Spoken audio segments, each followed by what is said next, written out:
রায়গঞ্জের যতগুলো বড় বাজার রয়েছে তার মধ্যে অন্যতম মোহনবাটি বাজার। বিগত 6 মাস আগে আমার দোকানে আগুন লেগেছিল শর্ট সার্কিট থেকে। তো সেই সময় এই রাস্তা এত দোকানপাটের জন্য ফায়ার ব্রিগেড ঢুকতে পারেনি। ফায়ার ব্রিগেড সেই রাস্তার ওই পারে মানে মেন রাস্তার উপরে দাঁড়িয়েছিল। এখানে আমাদের তো খুবই সংকট, এর আগে দু একবার আগুন লেগেছিল। আমরা স্থানীয় যারা আছেন, আমরা মিউনিসিপ্যালিটিকেও বলেছিলাম যে একটা ডিপ বোরিং বা কিছু করার জন্য তাৎক্ষণিক কোনো জলের একটা ব্যবস্থা করা, কিন্তু আজ পর্যন্ত হয়ে ওঠে নাই। বাজারগুলোতে যাতে আমাদের দমকলের গাড়িগুলো সঠিকভাবে ঢুকতে পারে, পৌঁছাতে পারে, তার জন্য অন্তত এতটুকু রাস্তাটা ঠিক রাখা দরকার যে ফায়ার ইঞ্জিন আসতে পারে।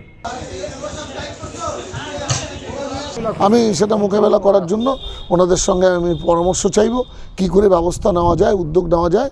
আমি আগামী সপ্তাহে মিটিং করছি। এই মোহনবাটি বাজারে অগ্নিসংযোগের ঘটনা ঘটলে তা নিয়ন্ত্রণ করা যে একেবারেই কঠিন হয়ে পড়বে, তা কিন্তু খোদ ব্যবসায়ী থেকে শুরু করে এই বাজার কমিটিতে যারা রয়েছেন তারা বলছেন। রায়গঞ্জের যতগুলো বড় বাজার রয়েছে তার মধ্যে অন্যতম মোহনবাটি বাজার, যে বাজারের ওপর প্রত্যেক দিন হাজার হাজার মানুষ আসেন, তারা বাজার করেন। এমনকি সমস্ত বাজার জুড়ে অনেক ব্যবসায়ীরা রয়েছেন, যেখানে অগ্নিসংযোগের মতো ঘটনা ঘটলে কি করবেন তারা? আদৌ কি সেটা সামাল দিতে পারবেন? নির্দিষ্ট কোনো পরিকাঠামো কি রয়েছে এই বাজারের? রায়গঞ্জ শহরের প্রাণকেন্দ্র হিসেবে পরিচিত মোহনবাটি, আর এই এলাকাতেই অবস্থিত শহরের অন্যতম বৃহৎ ও ব্যস্ত বাজার মোহনবাটি বাজার। প্রতিদিন হাজার হাজার মানুষের আনাগোনায় মুখর থাকে এই বাজার চত্বর। এখানে একাধারে পাইকারি এবং খুচরো দু ধরনের পণ্য কেনা বেচা হয়। সময়ের সঙ্গে সঙ্গে শহরের জনসংখ্যা যেমন বেড়েছে, তেমনি বেড়েছে বাজারের দোকানপাটের সংখ্যাও। ছোট বড় অসংখ্য দোকানে ঠাসা এই বাজার এখন কার্যত জনসমুদ্রে পরিণত হয় দিনের বেশিরভাগ সময়। তবে ব্যস্ততা ও বাণিজ্যিক গুরুত্বের সঙ্গে তাল মিলিয়ে বাড়েনি নিরাপত্তা ব্যবস্থা, এমন অভিযোগ বহুদিনের। বিশেষ করে অগ্নি নির্বাপন ব্যবস্থার চরম অভাব নিয়ে প্রশ্ন উঠেছে বারংবার। বাজারে প্রবেশের প্রধান রাস্তাটি অত্যন্ত সংকীর্ণ। রাস্তার দুধারে ব্যবসায়ীরা পসরা সাজিয়ে বসায়, চলাচলের পথ আরও সংকুচিত হয়ে পড়েছে। এমন পরিস্থিতিতে একটি সাধারণ ঠেলা গাড়িও ঠিকমতো প্রবেশ করতে পারে না। ফলে বাজারের ভেতরে হঠাৎ অগ্নিকাণ্ডের ঘটনা ঘটলে দমকলের গাড়ি ঢোকা প্রায় অসম্ভব বলেই মনে করছেন স্থানীয়রা। এর পাশাপাশি বাজারের বিভিন্ন জায়গায় এলোমেলোভাবে জট পাকানো বৈদ্যুতিক তার ঝুলতে দেখা যায়। বিদ্যুৎ সংযোগের এই অব্যবস্থাপনা যে কোনো সময় বড়সড় দুর্ঘটনার কারণ হয়ে উঠতে পারে বলে আশঙ্কা করছেন অনেকেই।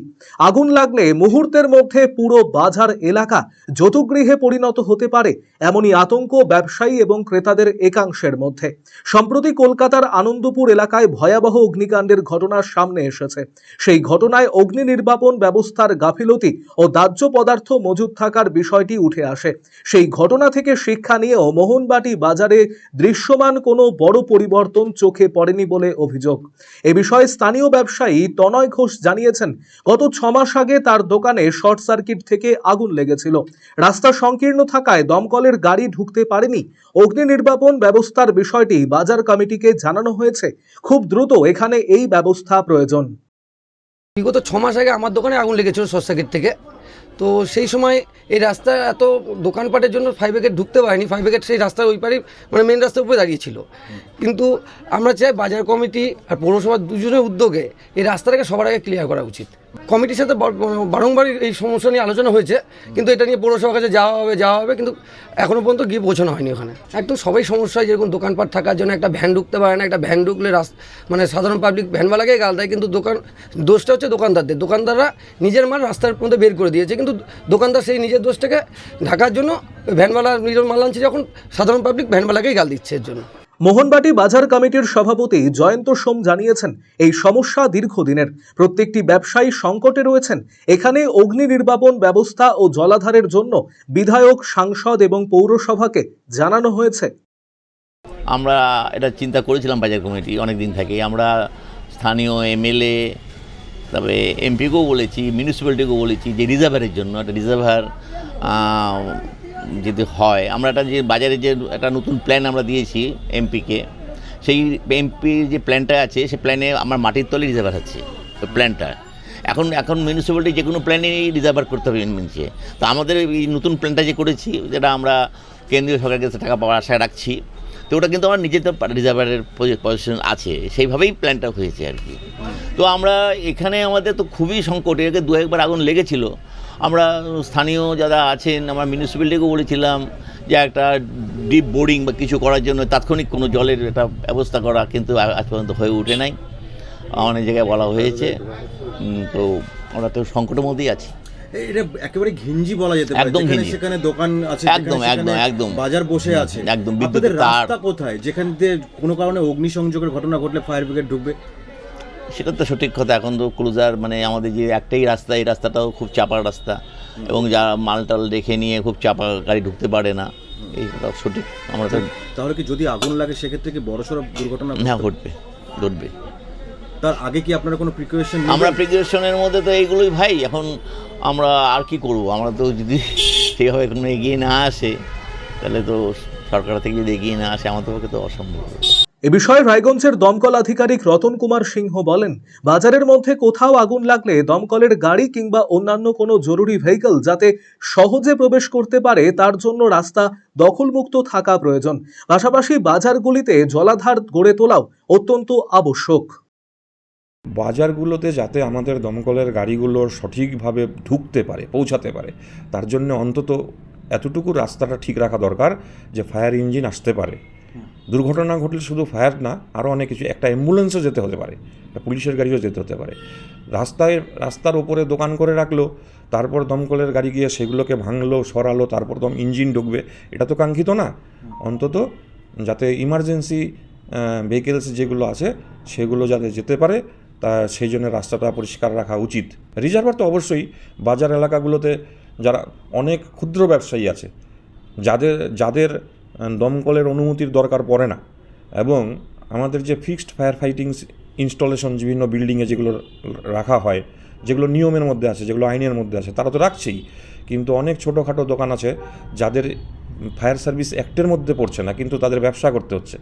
তাহলে সেই ক্ষেত্রে সেখানে যদি জলাধার থাকে, তাহলে যদি আগুনের বিভৎসতা বেশি হয়, তাহলে আমাদের ইঞ্জিন থেকেও কাজ হলো, আমরা জলাধার থেকেও সরাসরি ইঞ্জিন লাগিয়ে আমরা কাজ করতে পারবো। সেই জন্য জলাধারের খুব প্রয়োজনীয়তা উপলব্ধি করছি। আমাদের তো ডিরেক্ট আমরা তো এই পদক্ষেপ নিতে পারি না, আমরা লোকাল প্রশাসনের সাথে যোগাযোগ করব নিশ্চয়ই, যে যেগুলো ঘিঞ্জি এলাকা বাজার, সেখানে যাতে দমকলের গাড়িটা পৌঁছাতে পারে, অন্তত এটুকু আমাদেরকে এটুকু করে আমাদেরকে আশ্বস্ত করবে। নিশ্চয়ই আমরা যারা পদাধিকারী আছেন তাদের সাথে আমরা যোগাযোগ করব এই বিষয়ে। এ বিষয়ে রায়গঞ্জের পৌর প্রশাসক সন্দীপ বিশ্বাস বলেন, সামনে দুটি বণিক সংগঠনকে নিয়ে প্লাস্টিক মুক্ত রায়গঞ্জ গড়ার জন্য বৈঠক ডাকা হয়েছে। সেই বৈঠকে মোহনবাটি বাজারের অগ্নি নির্বাপন ব্যবস্থার বিষয়টিও তুলে ধরা হবে। আমরা ইতিমধ্যেই একটা মিটিং ডেকেছি ক্যারিব্যাগ মুক্ত রায়গঞ্জের জন্য, চেম্বার অফ কমার্স এবং মার্চেন্ট অ্যাসোসিয়েশনকে নিয়ে। তো সেই মিটিংয়ে আরও একটা এজেন্ডা তাহলে দিয়ে দিব এই বিষয়ে। আপনি যে কথা বললেন, দুটো এজেন্ডা নিয়ে আমি তাহলে মিটিং ডেকে দিচ্ছি আগামী সপ্তাহে। মানে একটা যদি দুর্ঘটনা না ঠিক আপনি ঠিক কথাই বলেছেন। আমি সেটা মোকাবেলা করার জন্য ওনাদের সঙ্গে আমি পরামর্শ চাইব, কি করে ব্যবস্থা নেওয়া যায়, উদ্যোগ নেওয়া যায়। আমি আগামী সপ্তাহে মিটিং করছি। শহরের অন্যতম গুরুত্বপূর্ণ এই বাজারে জরুরি ভিত্তিতে অগ্নি নির্বাপন ব্যবস্থা, বৈদ্যুতিক তারের সুষ্ঠু সংস্কার এবং প্রবেশপথ প্রশস্তকরণের দাবি তুলছেন ব্যবসায়ী এবং সাধারণ মানুষ। এখন দেখার প্রশাসন কত দ্রুত এই উদ্বেগের যথাযথ পদক্ষেপ গ্রহণ করে। এই মোহনবাটি বাজারে অগ্নিসংযোগের ঘটনা ঘটলে তা নিয়ন্ত্রণ করা যে একেবারেই কঠিন হয়ে পড়বে, তা কিন্তু খোদ ব্যবসায়ী থেকে শুরু করে এই বাজার কমিটিতে যারা রয়েছেন তারা বলছেন। একেতেই রাস্তা সংকীর্ণ, পাশাপাশি নেই কোনো রিজার্ভারের ব্যবস্থা। একাধিকবার যারা জনপ্রতিনিধি রয়েছেন তাদেরকেও জানানো হয়েছে। এমনকি ফায়ার ব্রিগেডের তরফ থেকেও বলা হচ্ছে অন্ততপক্ষে বাজারের রাস্তা যাতে পরিষ্কার থাকে, মানে কোনো সংকীর্ণতা যাতে না থাকে, সেই ব্যবস্থাটা অন্ততপক্ষে বাজার কমিটির করা উচিত। এখন এই যে রায়গঞ্জ শহরের যে বড় বাজার মোহনবাটি বাজার, তা রক্ষা করতে প্রশাসন থেকে শুরু করে যারা জনপ্রতিনিধি, এমনকি বাজার কমিটি কী পদক্ষেপ নেয়। রায়গঞ্জ থেকে সুমন রায়, RCTV সংবাদ।